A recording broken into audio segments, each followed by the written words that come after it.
I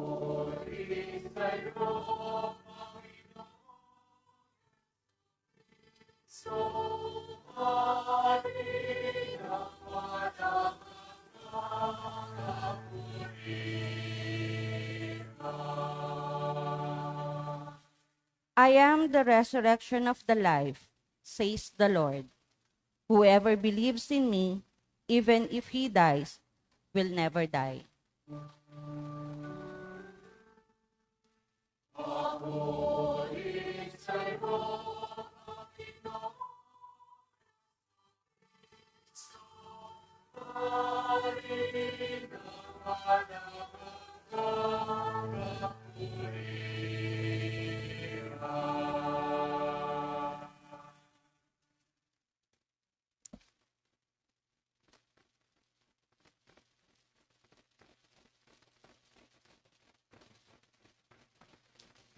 The Lord be with you. And with your spirit. A reading from the Holy Gospel according to Saint John.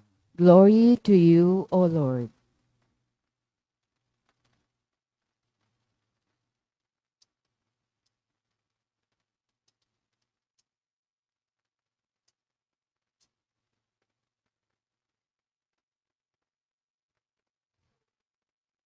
The sisters of Lazarus sent word to Jesus, saying, Master, the one you love is ill. When Jesus heard this, he said, This illness is not to end in death, but is for the glory of God, that the Son of God may be glorified through it. Now Jesus loved Martha and her sister and Lazarus. So when he heard that he was ill, he remained for 2 days in the place where he was. Then after this, he said to his disciples, Let us go back to Judea.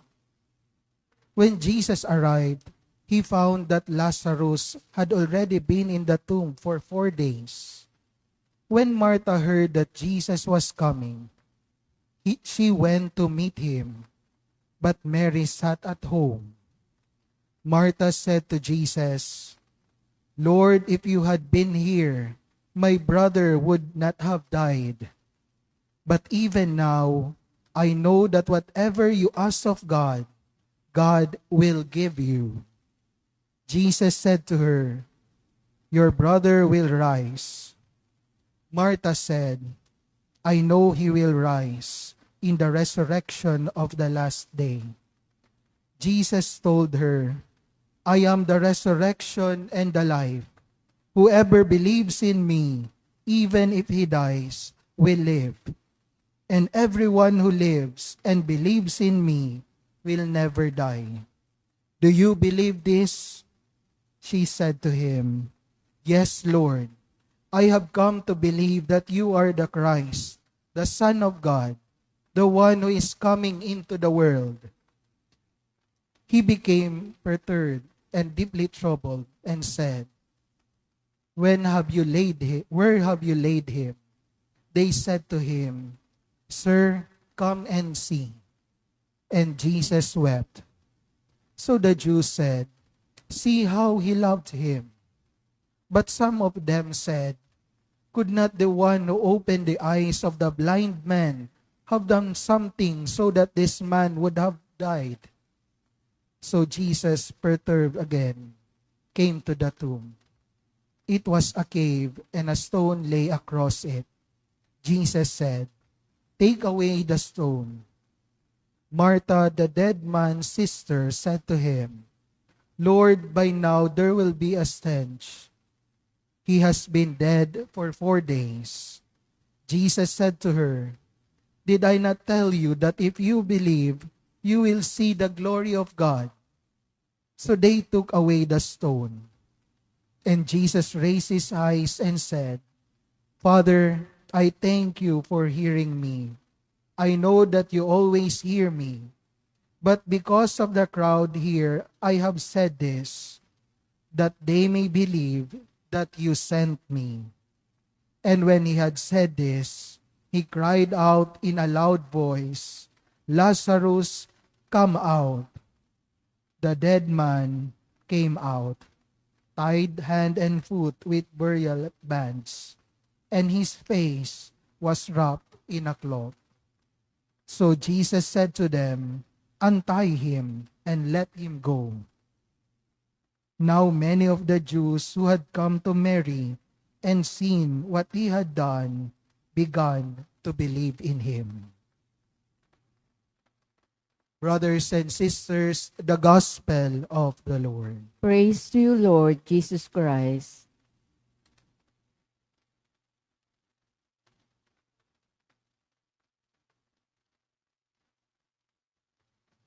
Good morning po sa inyong lahat. Glory to God. Glory to God. Glory to God.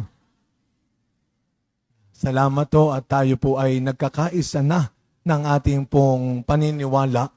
To God be the glory. Amen. Ano ang napansin ninyo sa aming simbahan bukod sa maliit at mainit? Sabi nyo nasa likod, ano ba yan? Kasi ang init-init, ang liit. Napapansin po ninyo, hindi pa namin natatakpan yung aming mga imahen. This is the 5th Sunday of Lent. At alam ho natin, kapag Kwaresma, sa mga linggong ito ay tinatakpan na ang mga imahen sa simbahan. Di ho ba?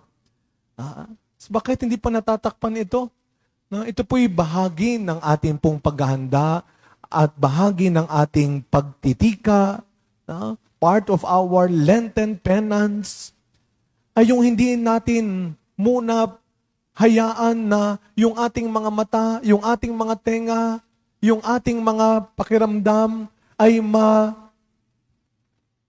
pa rin, ay matuon pa rin sa mga bagay na makamundo. Kaya ang ganda ho nung ating natutunang pagbati mula sa Lebanon. By the way, the brothers and sisters of the family of Saint Charbel in Lebanon, in US, ay nagpapaabot ng kanilang pagbati para sa atin.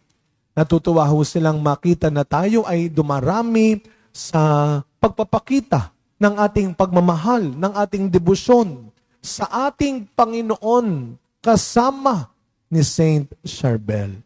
Nitong mga nagdaang linggo ho ay nag-ikot na po tayo, nagsimula ng mag-ikot ang ating pilgrim relic ni Saint Charbel, ilang mga simbahan ang ating pong napuntahan na, may kumbento na rin tayong napuntahan sa Tagaytay, at meron pa po tayong mga pupuntahan ng mga simbahan, hindi lang dito sa Manila, maging sa Visayas at Mindanao.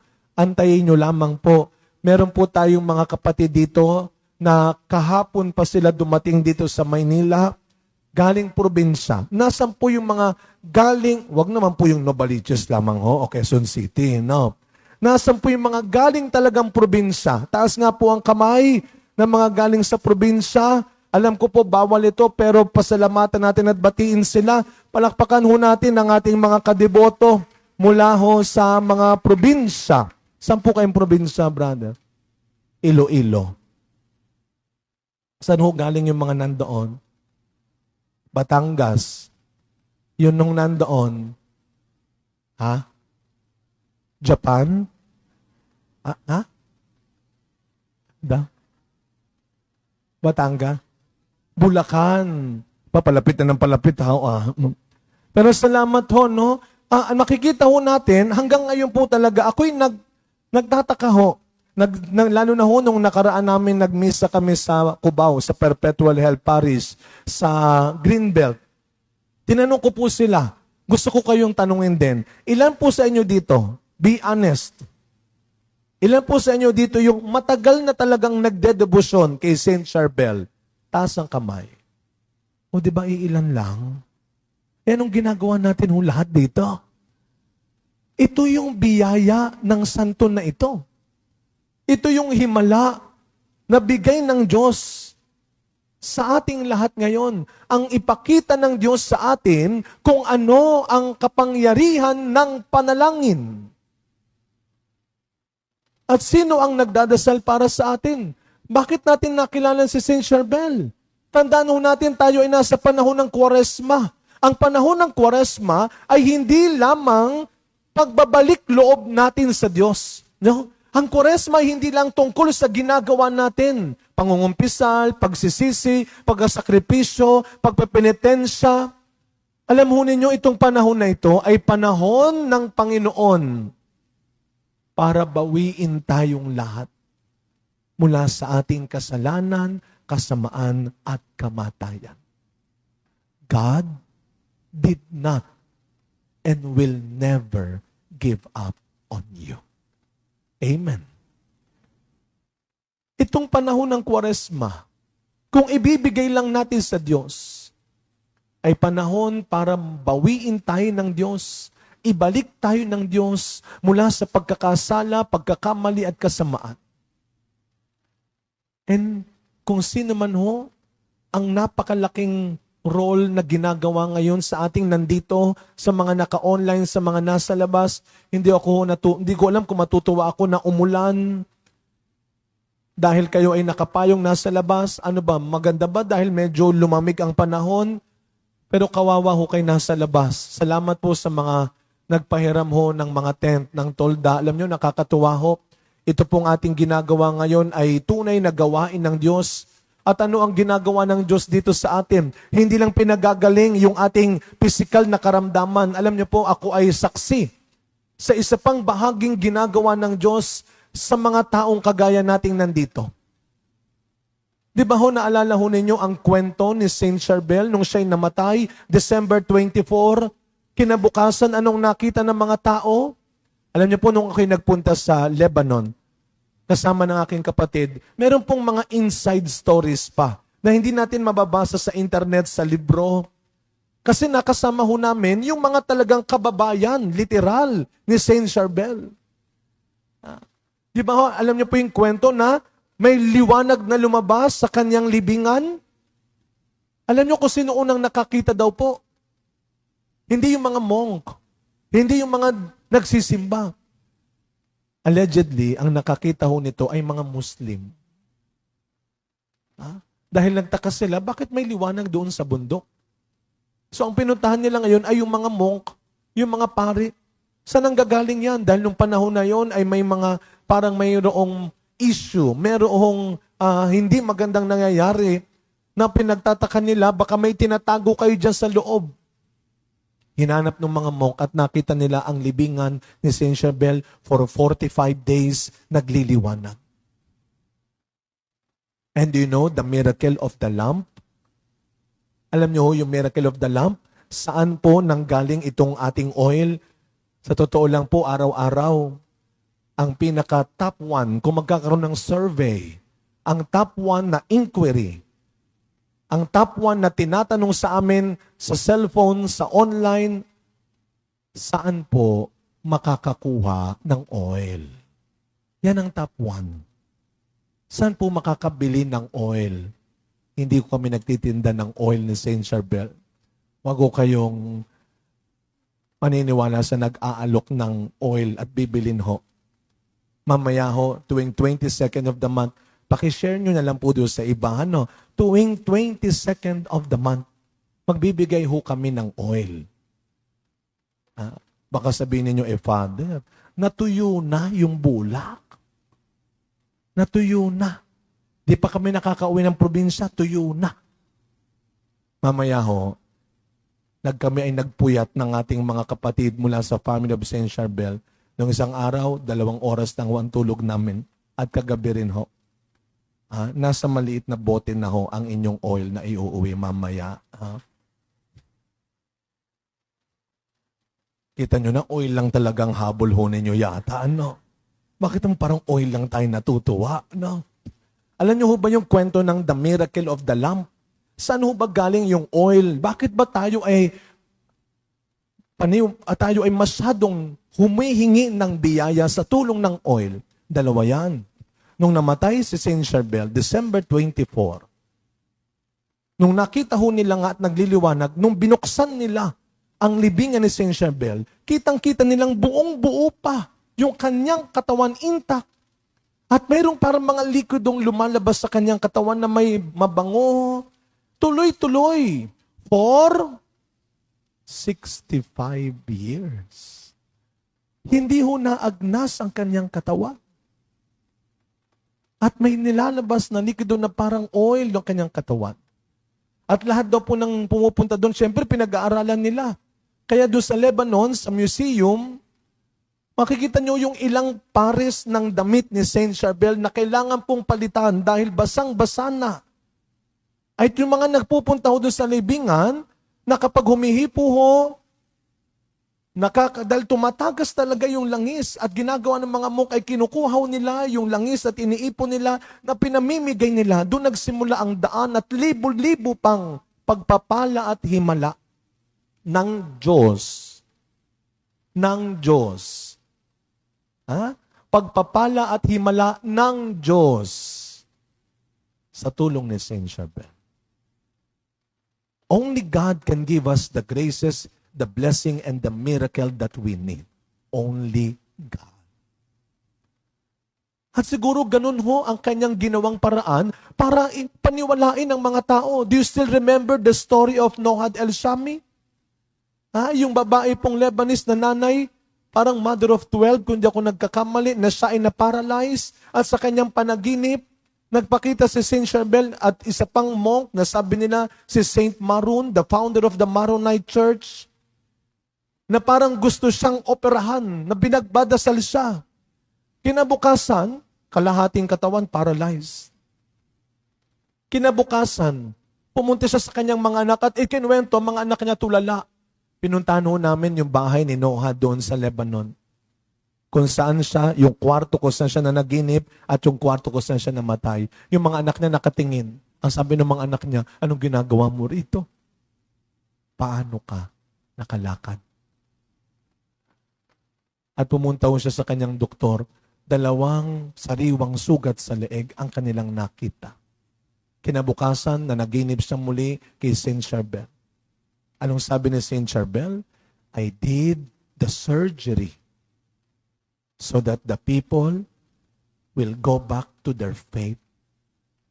Every 22nd of the month, you go to Anaya, to the monastery, and you attend the Mass for the rest of your life. It is the Eucharist. It is the power of the Eucharist. And what is the Eucharist?